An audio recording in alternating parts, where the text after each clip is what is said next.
think we're in seventh grade, that it matters like, oh, we're winning, they're losing. I think what's most important is that we get the result we want. And the result would be that the chemical weapons are taken out of Syrian hands and put into international hands. If we get that, I'm not going to be one saying, oh, I did this and the president didn't do this. The president can take all the credit he wants. I don't think it really is about sorting out and giving credit to one side or the other. Do you think, though, that we have this pause in military action against Syria at the moment because Russia and Syria were concerned about our military strike power, in the sense that they were concerned something was imminently going to happen? Or did this happen due to incompetence by our own White House? It's a little hard to tell whether it was on purpose or inadvertent. I would say that you can make a couple of arguments. You can make the argument that only with the threat of force would they have done this. But you can also make the argument, as I have made, that people like me who have slowed this process down and said military force is not a good idea, that if we'd have bombed them 3 weeks ago, we'd have had no chance for a diplomatic solution.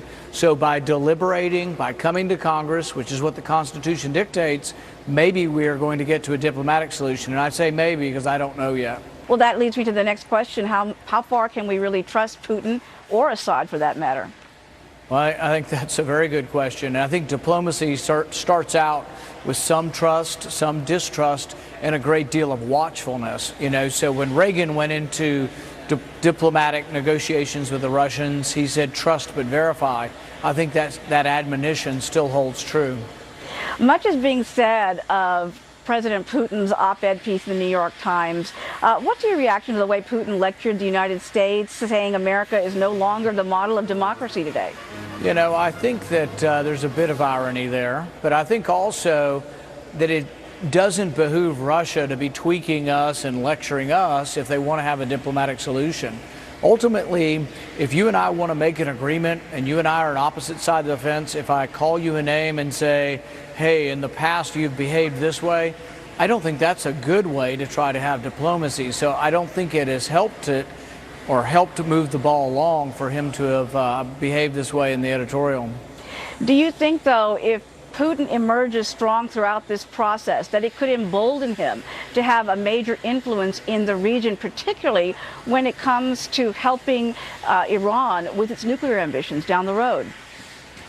I don't think it's a game for the schoolyard, and I don't think we're competing to say who looks or acts the strongest. America is the sole remaining superpower in probably every imaginable way. And I think that we are also a superpower in the sense that we reserve that power for only to use it reluctantly. And so, no, I don't fear Russia. I don't fear Russia having undue influence in the Middle East.